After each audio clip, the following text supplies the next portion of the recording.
Bismillahirrahmanirrahim. Assalamualaikum warahmatullahi wabarakatuh. Saya Stukinanti. Di sini saya akan menyampaikan materi mengenai kerukunan umat beragama sebagai fondasi masyarakat multikultural di Indonesia.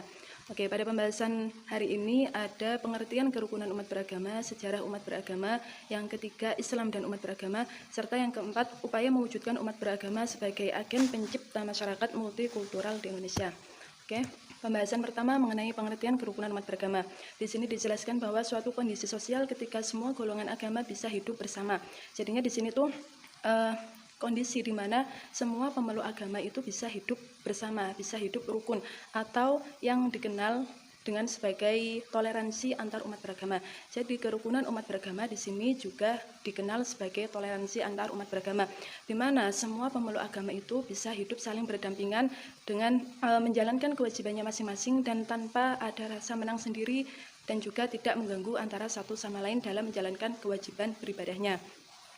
Oke, selanjutnya ada sejarah umat beragama.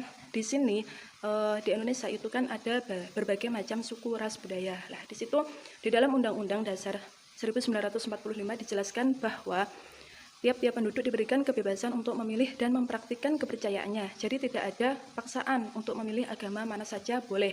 Dan juga terdapat di dalam Pancasila, sila pertama yang berbunyi ketuhanan yang Maha Esa. Ini di sini semua penduduk masyarakat Indonesia diberikan kebebasan untuk memilih dan memeluk agamanya masing-masing sesuai dengan kepercayaannya masing-masing. Lah, di Indonesia ini ada 6 agama yang diakui. Ada Islam, Hindu, Buddha, Kristen Protestan, Kristen Katolik, dan juga Konghucu.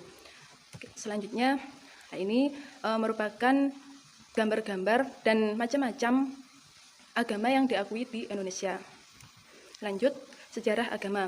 Ini di sini nanti untuk lebih jelasnya bisa dibaca di PowerPoint yang saya bagikan.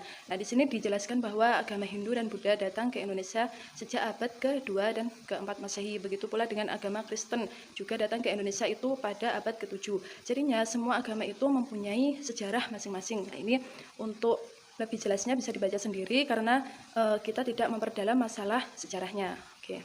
Untuk selanjutnya yaitu Islam dan umat beragama. Ini Islam merupakan agama terakhir yang dibawa oleh Nabi terakhir juga, yaitu Nabi Muhammad SAW. Nah, di dalam Islam ini terkenal dengan sebutan agama yang rahmatan lil alamin, yang mana artinya agama kasih sayang antara umat yang satu dengan umat yang lain, terutama dengan umat yang beragama lain.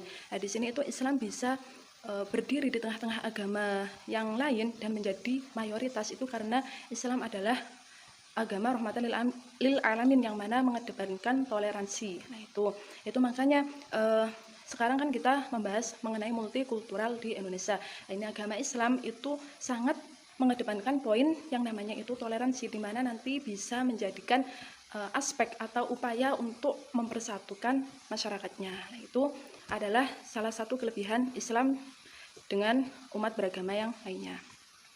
Oke, di sini ada materi tambahan mengenai prinsip Islam dengan agama lain. Di sini ada 6 prinsip yang saya ambil.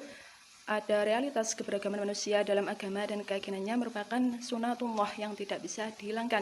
Karena keberagaman itu sudah atas kuasa Allah. Kita tidak bisa menyatukan semuanya harus beragama Islam, semuanya harus begini sesuai kehendak kita. Tetapi semuanya itu sudah diatur oleh Allah. Keberagaman itu sudah digariskan oleh Allah. Jadinya kita tidak bisa menyamakan, tapi kita bisa mempersatukan dengan cara memeluk agamanya masing-masing. Kita bisa saling menghormati dan menghargai. Lah, disitulah nanti akan terciptanya multikulturalisme yang sukses atau yang bisa disebut dengan saling bersatu gitu. Terus di sini upaya mewujudkan umat beragama sebagai agen pencipta masyarakat multikultural di Indonesia.